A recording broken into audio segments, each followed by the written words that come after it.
What's going on, guys? ¿Cómo están? BugaLuis here. Welcome back to another video here on the channel, and today we're going to do another episode of Daily News. In today's episode, we're going to look at even more updates of the Neymar injury. Apparently, he's going to be out for even 3 months. So not only 1 month, it's going to be 3 now.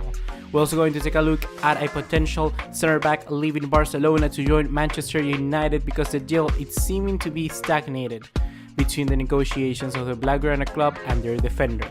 As well, we're also going to take a look at the possible replacement of Frank Ribéry by Bayern Munich and their secret weapon they have to lure on the French wonderkid Malcolm from Bordeaux. And to finalize, we're also going to give you an update on the new autonomy, the dictatorship per se, of Monchi, the new sporting director of Roma. He's going to be allowed to sign whatever players he wants, and I already know some of them that he's going to bring next season. So stay tuned, sit back, relax, and enjoy. So I know that last episode I started by discussing Neymar, but we just keep getting even more news. So today we're going to cover that it's official now that he will get an operation. Neymar will get operated, meaning that he will not be able to play for PSG for at least 3 more months.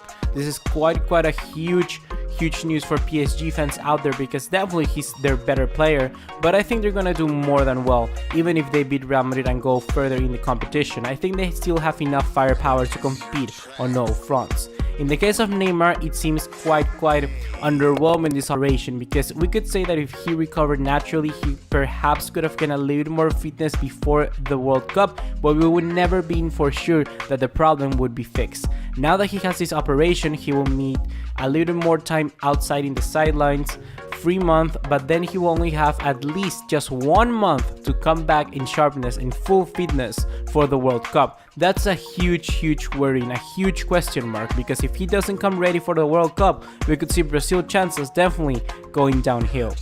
So the next story includes a Barcelona defender by the name of Samuel Umtiti, probably the best defender they currently have apart from Jordi Alba. I gotta say that as a Barcelona fan, Umtiti has been wonderful and is pretty good. He's a world-class defender, I think now, and being a ball-playing center back, I think he's the best at doing that alongside Piqué.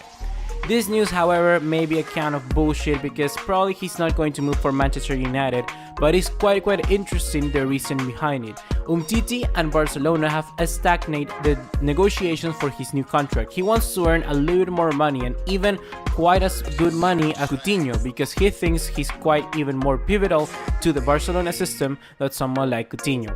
I gotta say that Samuel Umtiti is quite a little bit right on that, but I think that too much money for that could see a huge division in the dressing room, but we need to be very close keeping our players because our defense now is really short. We have Vermeulen, who's already 31 years old and he's quite injury prone. He has demonstrated he's a quite good defender when needed, but we cannot rely him too much.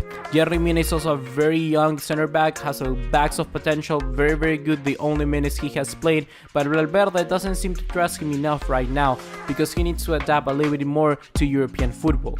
So that leaves us just with Piqué, which currently is under a lot of injury problems, not looking at his bed because of a knee problem, and that's only leave us with Samuel Umtiti.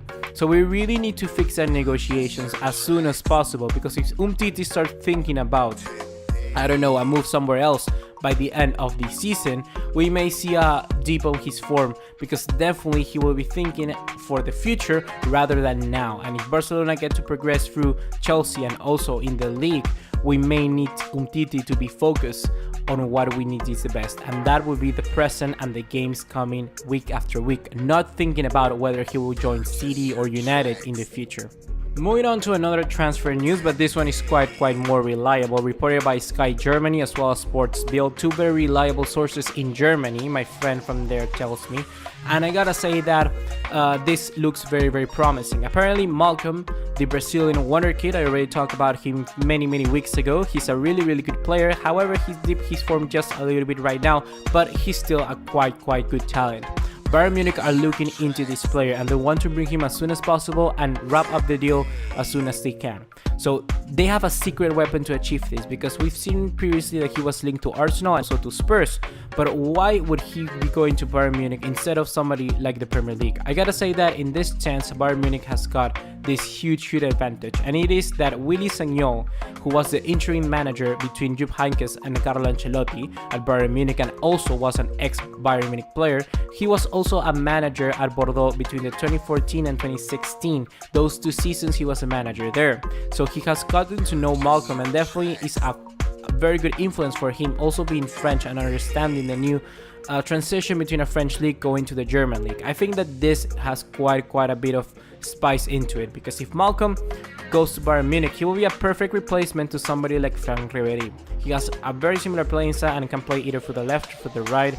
Obviously more for the right, but Arjen Robben at 33 years old now could also need quite a replacement. So Malcolm could fit in both profiles very well.